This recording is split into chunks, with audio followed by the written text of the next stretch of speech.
Broadcasting from the business capital of the world, this is the Podcast Business News Network. So picture this, you have a long day at work, you walk through the front door, you get to your living room, you're looking at everything. You should feel like you're home, like just that, I'm here, that blast of air conditioning in the summer, and you just want to plop on the couch and relax. If you're not feeling that, let's help you out with that. We're going to give you 5 fail-safe ways to design the perfect living room. I'm wondering if I failed already. She's the professional. She's going to help us out with that. She's our professional of the year. Mary Jo Major from Rise Interiors joins us once again. Welcome back. How you doing? Hi, I'm doing great, Steve. Thanks for having me. I am very much intrigued about what we're going to talk about today because most this people is your are. thing. Yeah. This is what you do. Would you say the living room is the easiest or one of the more challenging rooms to design? Oh, that's a good question. I would say there's pressure to get it right because it's usually the room that you spend a lot of time in. So I would say that I don't know if, whether it's easy or hard, there's this desire to make sure that everything is exactly the way you use this space and is comfortable and durable and it feels the way you want it to feel. And I would say that a lot of people, most of my clients, that's usually the first room we start with. So I don't, the kitchen usually is the heart of the home. And I would say that the living room is maybe the back half of Mhm. of the heart. But Sure. if it's not comfortable, then you don't really want to be in it. I struggled with couch placement when I moved 2 years ago.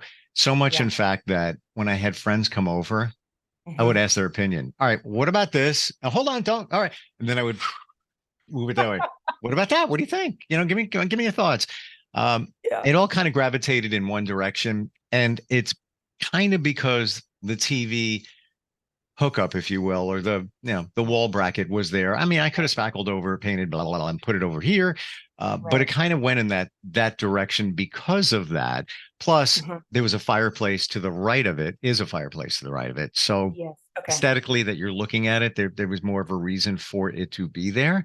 Right. But That makes but sense. is placement one of the bigger challenges? Yes, I would say so. And I would also say that most people gravitate towards pushing things against a wall. If they have a wall, they kind of think that something has to be on it. Hmm. And I would actually encourage people to kind of think outside of that a little bit and have furniture in the design world, they call it float, where it's kind of in the middle of the room, but it's not against a wall. So that is, yes, placement is a huge, huge part of kind of how you make a room work. And, in terms of making sure that your living room really works, placement is like the first step, I would say, is making sure everything is supposed to be, or where you want everything to be. And that, take some playing around with, like you just mentioned, of like, okay, where do we want the sofa? Where do we want these chairs? But I've found I have a little tip. If you get painter's tape and you put it on the ground where you think things are going in the right kind of size, then you can live with it for a few days and go, okay, do we like this here? And kind of walk around it and see if you like, squeezing past this thing to get to this thing. And if you Hmm. don't, it's just painter's tape. You can just take it out, move it around. Love that too. Yeah.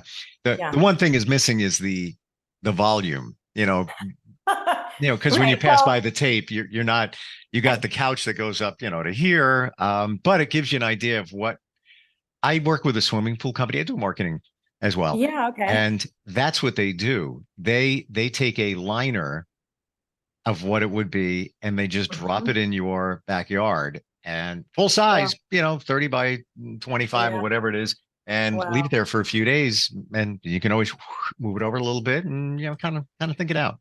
Yes. Well, the next level to the painter's tape is boxes. Like if you put a Ah, cardboard box furniture for a little bit, then mm, you can do that. But I generally have found that the painter's tape gives people enough of an idea of where things are going to go. And it's important because you don't want to buy stuff that then later on you're like, man, this just wasn't the right shape for the room. Like I should have gotten a sectional, or man, these chairs are like smaller than I thought. I needed to have something that was a little bit bigger, or where are my feet gonna go? I actually realized I want to put my feet up instead of just putting them, when I'm watching TV. So all those, it takes a little, I would say it does take some thought. I wouldn't necessarily rush it. I also wouldn't take 6 months to figure out where you want things. I found that with living rooms in particular, people can, again, there's this internal pressure to get it right. So they just take a very long time sometimes to make decisions. And so I do find it's helpful to kind of give yourself a little bit of a, I don't want to call it deadline, but goal. So make yourself throw a party later on or something that you want, kind of help you on your journey forward towards making decisions. Totally don't overthink it. On the Right. reverse of that, there's Yeah. me, because when I moved, it wasn't that it was a rushed situation, but I had to get things done. And Mhm. went shopping for a couch, Mhm. picked one out, measured it. I think I did a good job there. The fabric, not so much, because I eventually got cats and it became a scratching post and still is. Oh, Um, yeah. There's yes, I have a cat too. I understand. Yeah, it wasn't the best pick of fabric, and fortunately, it wasn't a super expensive couch, and I'll be replacing it soon with something that's more durable. But here's my point: I rushed a little bit and just picked it out. All right, we're good. All right, gets delivered, and I'm thinking there's a movable. I don't know what it's called, an ottoman. Oh, Yes. what? Okay. But it's not. There's a name for it in a couch. What's that? What's that called? Oh, a chaise. A It chaise. comes part Yeah, of the sofa. yeah. So I thought it was repositionable, but it's not. Oh no. So, I like to lay on the couch on this side because it's a good view of the TV, but that chase thingy that comes out is on the other side.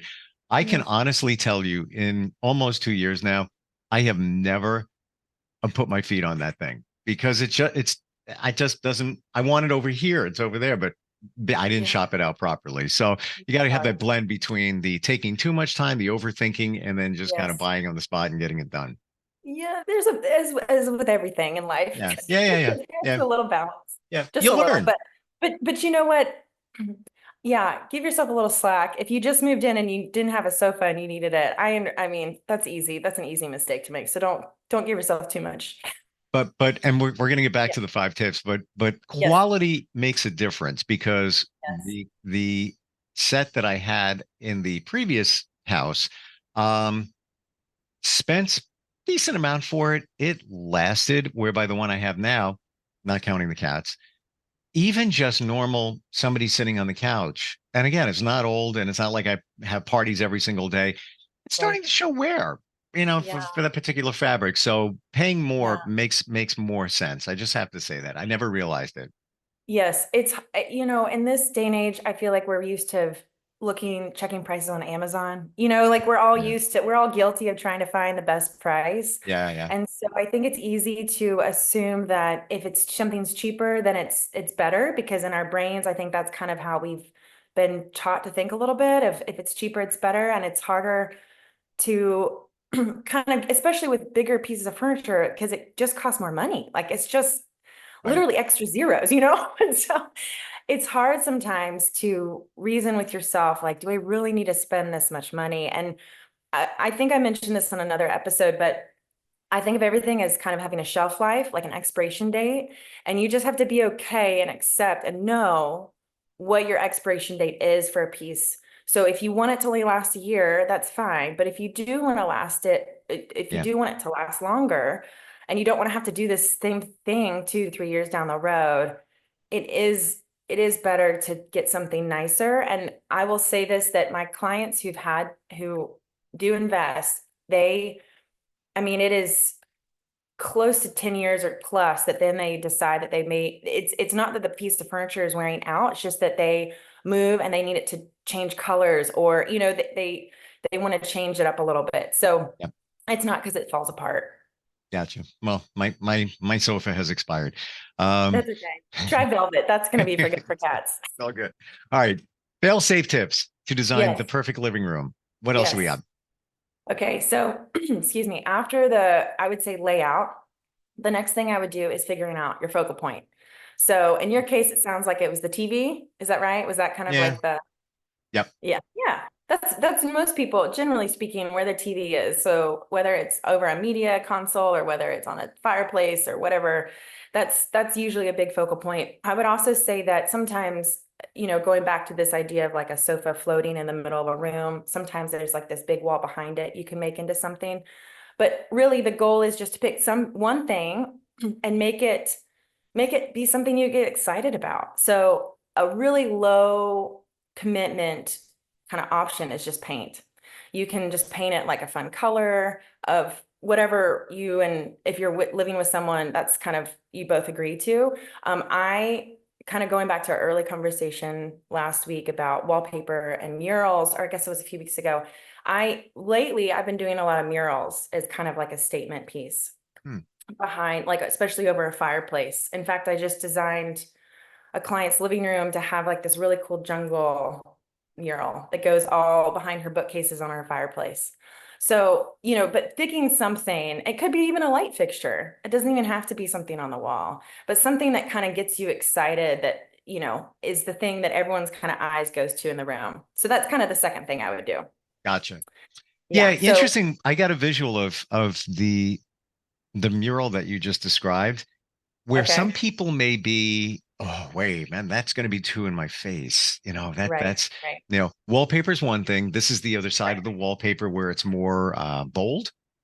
Like you Yes. said, it was in back of the bookcases and things. So it Mhm. almost sounds like it was not stuck in your face as the person walking in the room, but it's kind of just leaned back there, but it's not wallpaper. It's got more going on. Yes. That sound Yes. about right? Yes, that's a great, thank you for pointing that out. Yes, it was actually all blue and green tones. And it wasn't super high contrast, which means that it did almost look kind of like a watercolor. So Okay. Wow. it made it look like there was something on the wall and you can tell, but it wasn't something that was going to overpower the rest of the room. So Gotcha. yes, Yeah. thank you for pointing that out. And 'Cause and I like it was, that. It's different because it's not Mhm. wallpaper, nothing wrong with that, but Right. it's not like walking into an Italian restaurant where you have this big mural on the wall where it was intentional that they want you to feel like you're in Italy. Yes, yes. Okay. Which I'm getting the strong visual of several restaurants I've been to that look like that. yeah. Um, And there's yes, nothing wrong with that, especially if that's your thing in your home. But if you don't want to go that bold, but you want right, some splashes of color and something going on, then come right. lean back with the muted watercolor effect behind something. Yes. Okay, Well, cool. and this in particular, I'll move on to the next point, but this mural, the reason why we picked it is because this client would go to Africa on these safaris with her family and specifically had this relationship with that type of environment. So Cool. it was like this way of kind of reminding her of her favorite things, which is something that I feel like you should have in your space of Mm, things around you should be your favorite stuff. It should show you, help you remember something that you really love or a place that you love to be in. So really, there's this element of design that is beauty, but there is kind of a backstory that I do think is important to make sure that it all resonates with you personally somehow. It's not just what you've seen in a magazine. Not to say there's anything wrong with that, but I do find that the design that my clients get most excited about has a little bit of that personal factor. gotcha. Yeah. Yeah. It's so funny when you talk about these things and you do it in such a way where we can relate to it. I'm sure myself, like anybody else watching, listening, is doing the same thing where, all right, I'm scanning my room, my living room. What's there that's me? Right. What is a piece of me in that room? Yeah. Um, Yeah. but it also makes you rethink it in that if there's not, there should be. And what can it be? Yes. I fully agree. And Hmm, because that's usually the stuff that you never give up. That's the stuff that you take with you from house to house or from place to place and you make it part of the house, wherever you live. right. So yeah, Mhm. and obviously murals and things have to be, redone or whatever, but I would say that yeah, mental health in my profession is directly tied to how your space feels and how you feel in it. And so I fully approve all investment to make sure that your space feels like Yep. you. It's you. Exactly. All right. Mhm. Next, fail-safe tip to design a living room. Yes. What do we got? Well, the next one is kind of the biggest part of the whole job, I would say, is picking out the furniture itself. And Mm, a lot of people, I think, just kind of look at what they like and they say, okay, great, I like this, this, and this, let's do it. And I would say, that's great. I would just make two other quick tips, and that's to make sure that going back to step one, it kind of is the right size. Because there's no point in you buying this beautiful coffee table you're super pumped about, and then it's just not the right size. It's too small or too big.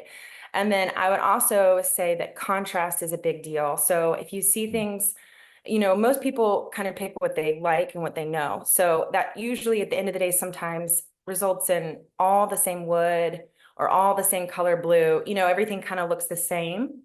So I would encourage people to just look a little bit at everything all together instead of it all kind of individual, and make sure that there is something that has either a little bit darker element or a little bit lighter element. So when you're looking at the room as a whole, it doesn't feel kind of one-dimensional. hmm. Again, I'm Yeah. doing the same exact thing. I'm looking around and I feel that I'm too dark in my kitchen to living room ratio. And Okay. it just kind of worked out that way. The That's countertops are okay. dark, the floor was dark, at least in the Yeah. I'm sorry, the kitchen. But I found an entertainment piece that is a very dark, dark, dark color. And Yeah. really not me, but I liked it was the perfect size. Had everything. Mhm. Rethinking it, I think it's just for me a little too dark. When you said before blues and teals or greens or whatever that was, I'm like, oh yeah, that's it. That's it. So Yeah. I'm due for some pillows. That's what I Okay, well, that's another great way, so I would say the last two steps. So you start with the plan, you pick a focal point, you pick the furniture out while making sure it is the right size and contrast. The last two steps, the next one I would say is what goes on the wall. Again, this idea of having something that resonates with you. So I'm such a stickler. My clients are usually really surprised by it, but I really try to make sure that my clients' artwork somehow in some way really connects with them and the design. So making sure that it's not just something you found from a big box store, which there's, again, nothing wrong with that, as long as you really like it and it's not something you just slapped up on the wall.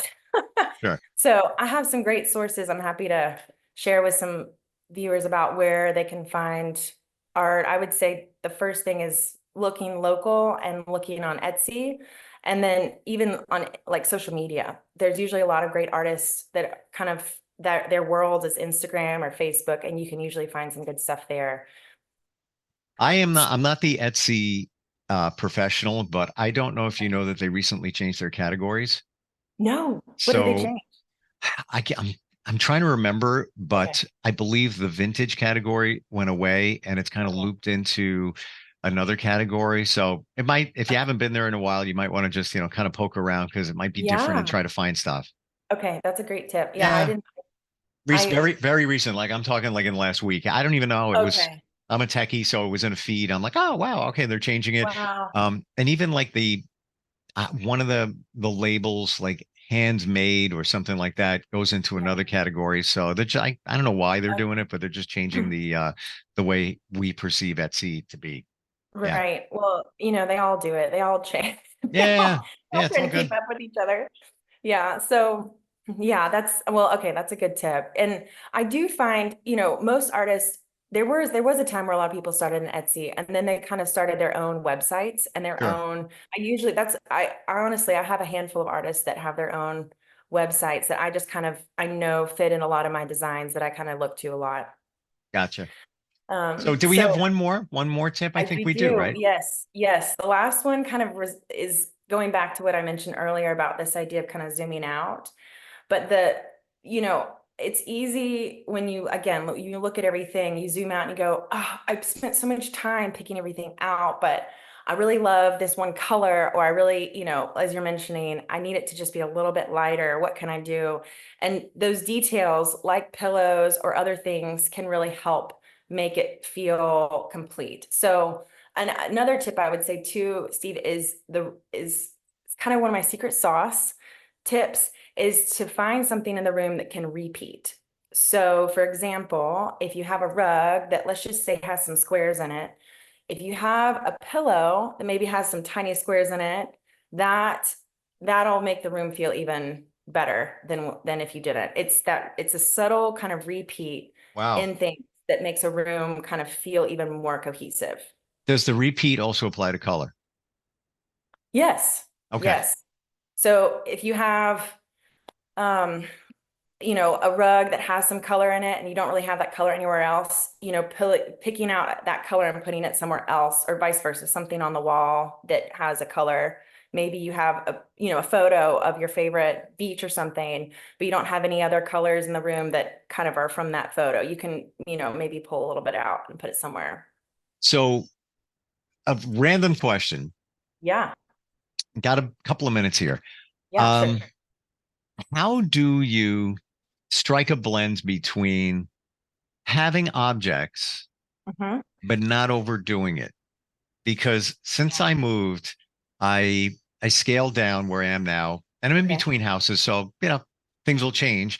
But Right. now, I scaled it down, so I'm a little more minimalistic, if you will. Uh-huh.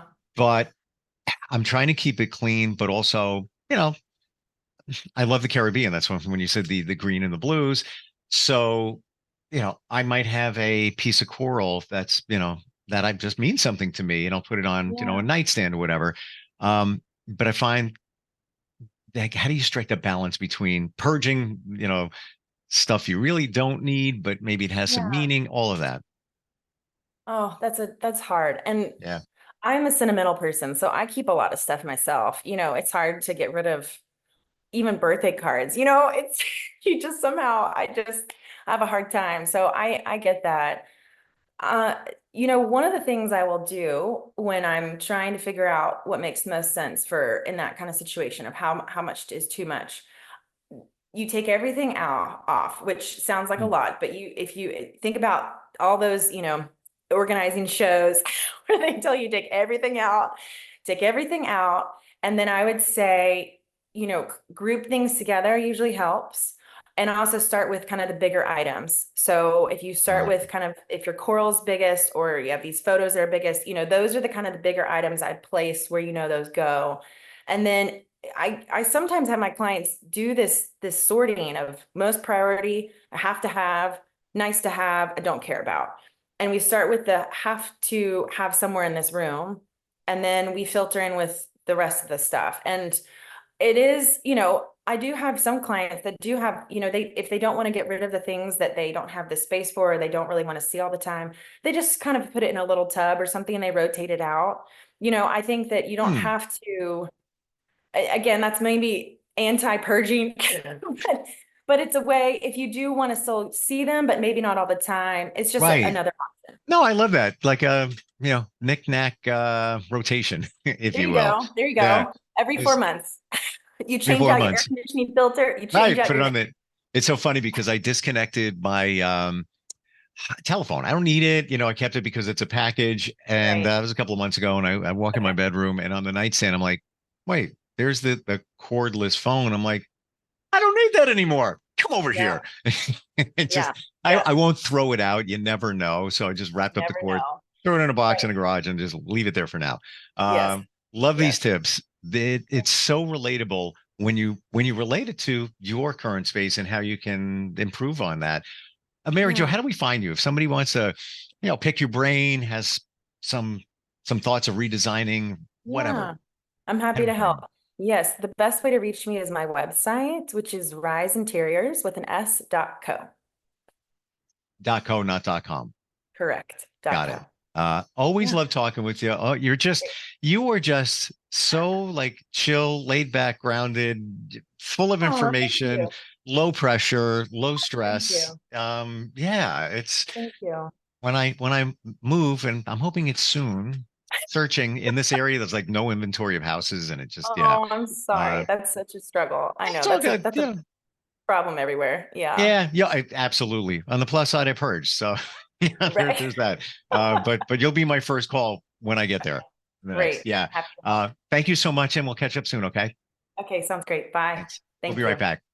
Are you looking for even more of the podcasts and hosts that you love? The Podcast Business News Network is proud to announce that you now have even more ways to listen live. Check out the MyTuner Radio, online radio box, and Simple Radio apps on iOS and Android, or find us online. Search for Business News Network on mytuner-radio.com, or search Podcast Business News Network on streama.com and onlineradiobox.com/US. Take your podcast on the go and don't miss a minute of the action.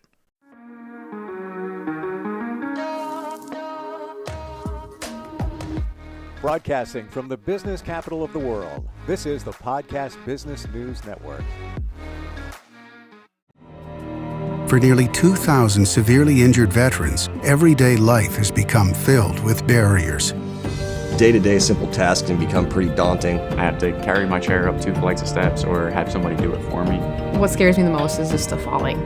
When I'm struggling with my house, I think, to have that one great barrier just knocked down, it's crucial. Home for Our Troops is a wonderful nonprofit that builds a Mortgage-free, fully adaptive, handicap-accessible house. And there's no catch. It'll be our very first home that we've ever owned. This is a game changer. This is where your life begins again. We need you to join us in completing this important mission. Please visit hfotusa.org and help build homes and rebuild lives. Because of you, everything's going to be okay.